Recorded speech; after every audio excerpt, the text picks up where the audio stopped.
Hi, welcome to another edition of winemastery.co.uk, episode 22, part 3. We've been through two very, very nice Chablis, and now we're going into an even more expensive Chablis, I understand. We are indeed. That was a very subdued introduction for you. I know, but I thought, I need to change the tempo a little bit. Everyone gets bored with me going, hi! It worried me slightly. Yeah. However... Well, I'm being respectful of this really expensive heavyweight wine we're about to taste. Well, let's see if it deserves that respect. Okay. We just don't know. Right, we are moving on to the Premier Cru. Now, obviously, in the last two parts, and if you've seen them, I'll go back and have a look. We have the Petit Chablis, which is, for all intents and purposes, the bottom of the pile. Then we've got the Chablis, and now we're going for the Premier Cru.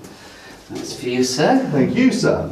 Don't mention it. I'll try not to drop these two. If you could, that would be a bonus.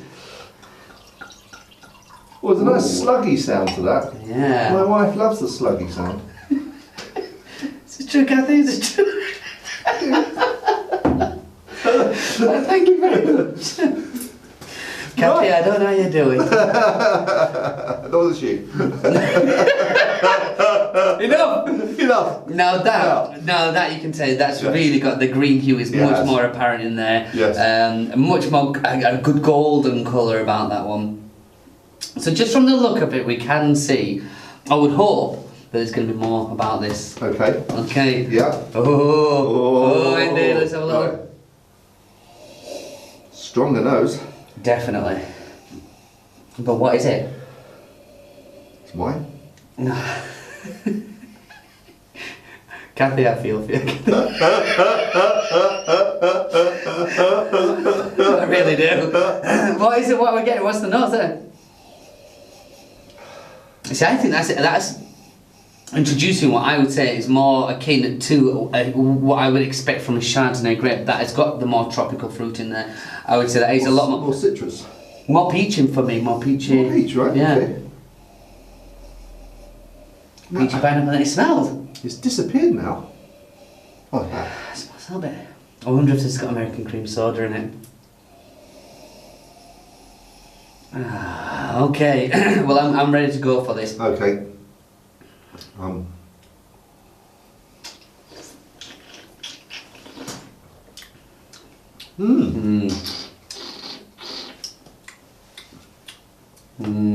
gonna be strange.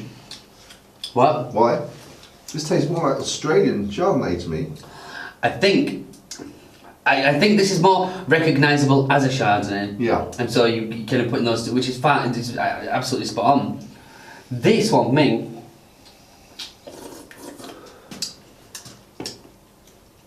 This tastes, well, it is for all intents and purposes an oak Chardonnay. A lot of Chablis. Now, again, we've discussed this before, where there's the method of making a Chardonnay where it goes into an oak barrel and it's matured there and it takes kind of flavour from the barrel.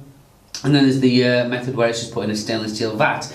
Now, I'd probably say a good 90% of Chablis is now just put in that stainless steel vat, but there are some people who still they would put some in an oak barrel, some in the stainless steel vat, and then they would blend them, usually about 30-70, 30% of the oak, just to give it a hint. Now this actually tastes, I'm pretty sure this particular producer doesn't do that, but it almost tastes like that, which is why it's kind of more reminiscent of an Australian Chardonnay. I think there's just a bit, you'd be able to smell the oakiness in there. It doesn't have the oakiness in there. It is that tropical lushness which which you would more associate with Chardonnay. Now, what we're getting from the actual wine, though, what is it compared to the others? Okay. It's softer, or creamier, perhaps you would say. I think, yeah, it's a creaminess again. The creaminess, as we've gone up, the acidity is quite less apparent, which Yes. I really do like. More subtle, I say that creaminess, but I think this one itself has a more length of flavour. Well, I was just I about think to say, it's got, whereas the other two have like the complexity and they were alright, but this one does kind of stay in there. Like what we say, number 2 there, you might just kind of have a good kind of slug of it and enjoy it. But this one, you could almost think, well, you respect it. Yeah. I think this has got more about it. it's got more about it, but in terms of the aftertaste, I found the others were the second one we tried in part 2 that had an equal amount of aftertaste. I didn't find the taste as complex when I was drinking it, but the aftertaste lasted as long for me. It did well. The second one, it kind of went from that bit of acidity, it then kind of lent itself straight through into the actual wine, the flavour of the wine. I reckon this doesn't really, it's all in one, it doesn't have that kind of harsh acidity, it's sort of, you get it all to begin with, and then it just carries on with that creaminess, and again, that more rounded, I'd probably say, rounded, fuller.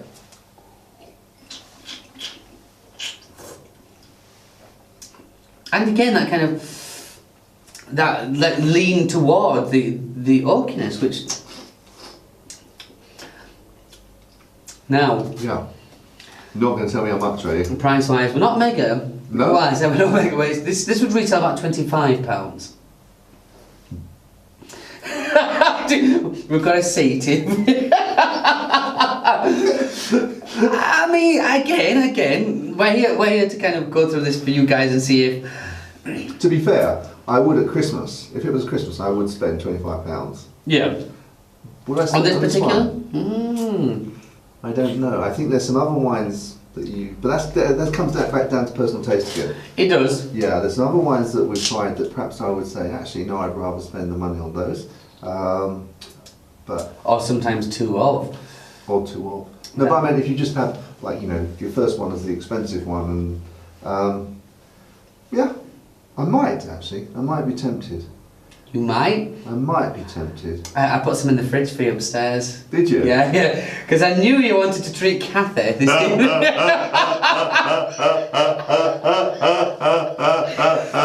You couldn't possibly let her down now.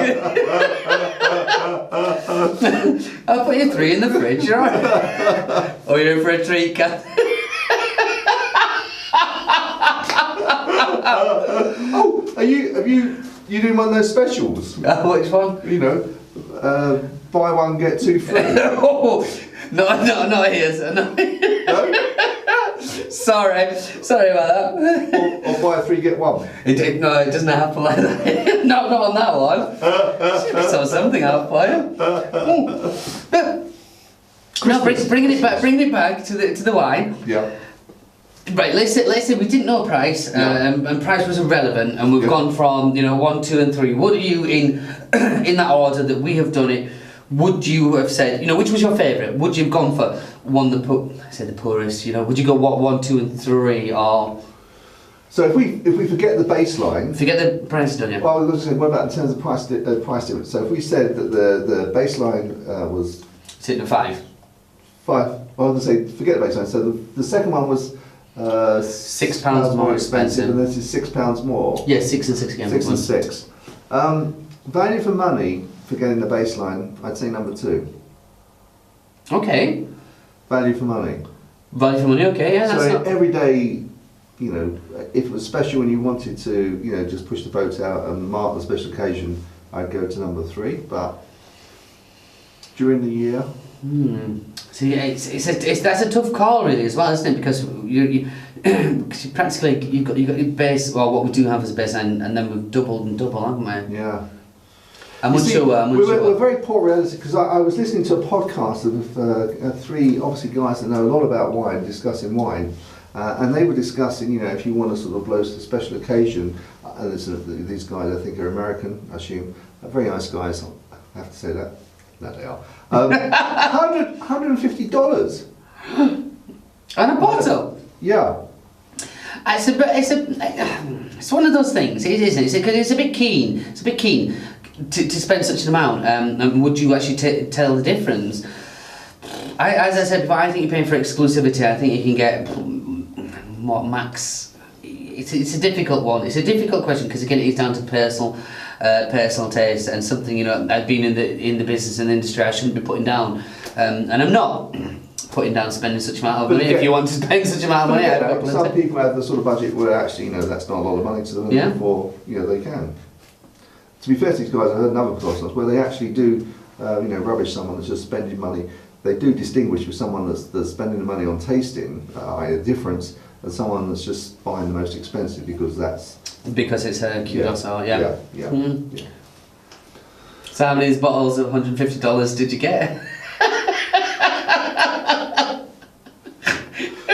Even you know the answer to that.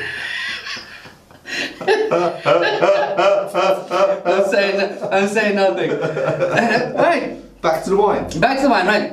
Yeah, as we say, Premier Cru, I think as a treat for one episode, I think we should have a go of the Grand Cru.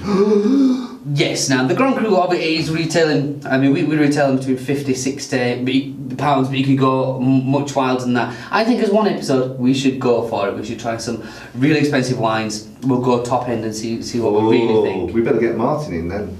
Oh yeah, we'll have Martin's a cameo. Yeah. Martin, if you're watching. Martin. He's clutching his chest right now.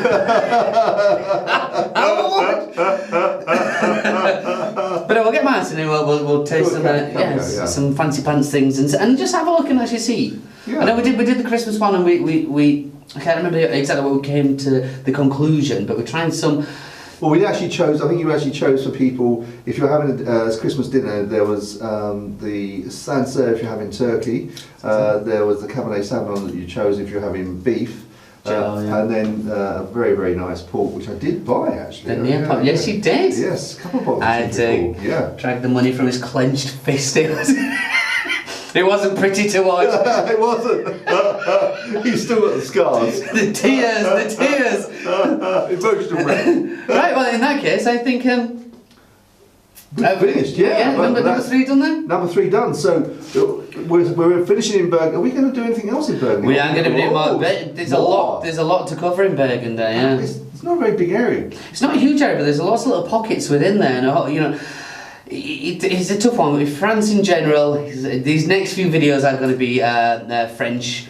There's a lot to cover, but we're going to try and make it as simple as we can. Yeah, that'd be great. Super. Well, I'm looking forward to it. They were very nice. So again, don't worry about my taste. It's your taste that counts. It's very worthwhile having a try. Until next time. Glad you enjoyed it. I did. Until next time. Chin chin. Chin chin. Ciao. My glass is empty. Good grief. That's a first.